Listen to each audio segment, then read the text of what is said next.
እኔ ሙላችሁ ማለት ነው ቤተሰቦቼ ዛሬ ሄርሜላ እንደዚህ አብርሃምን ለምና አበባ እየሰጠችው የምትመጣ አይመስላችሁም? ትላንትና አውቃ እዛ ጋ በቃል አይደለ ይሆናላ ኮመንቱን ለማክበር ብዙ ሰዎች እንደዚህ አታደርጊ እያልና ስለነበረ በሷ በኩልም በእኛ በኩልም ማለት ነው። እና ያው ያንን ነገር ጎበዝ ለመባል አንድ ቀን እንዲጨፈርላት ስለፈለገች ነው እንጂ እሷ አብርሃምን ባትፈልግ ኖሮ ትናንትና ለሩቲና ለሄርሜላ ለፍቅር አትደውሉልኝ ብላ ስትናገር ለሱም አትደውልልኝ ከዚህ በኋላ እኔ ልታገኝ አትሞክር ማለት ትችል ነበር። ግን እሷ ያለውን ነገር መጀመሪያ እንትን በል ምናምን ያለችው ማለት ነው። ያው አንድ ቀን ሁለት ቀን ቪዲዮ ለመስራት ብላ ማለት ነው። ገባችሁ አይደለም?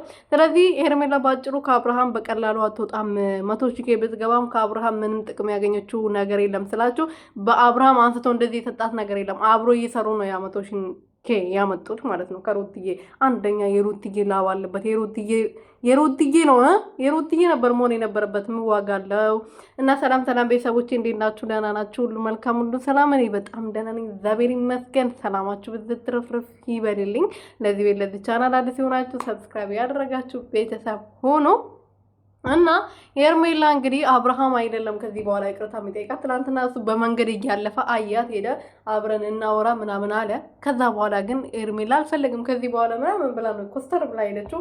በድጋሚ ደግሞ ሲመጡ ሄርሜላ ናት ለምናው አብረን እንሁን ምትለው። ምክንያቱም ሄርሜላን አብርሃም ለምኗት አያውቅም። ሄርሜላ ናት እንጂ አብርሽን ለምናው የምታውቀው እሷ ናት እንጂ የምትለምነው ተለምና አታውቅም። ስለዚህ አሁንም እሷ ራሷ ለምናው ተንበርክካ ልክ መጀመሪያ አፈቅራለሁ በለኝ ብላ ልክ እንደለመነችው አሁንም አንድ ላይ እንሆን ብላ ትለምነዋለች። ገባችሁ?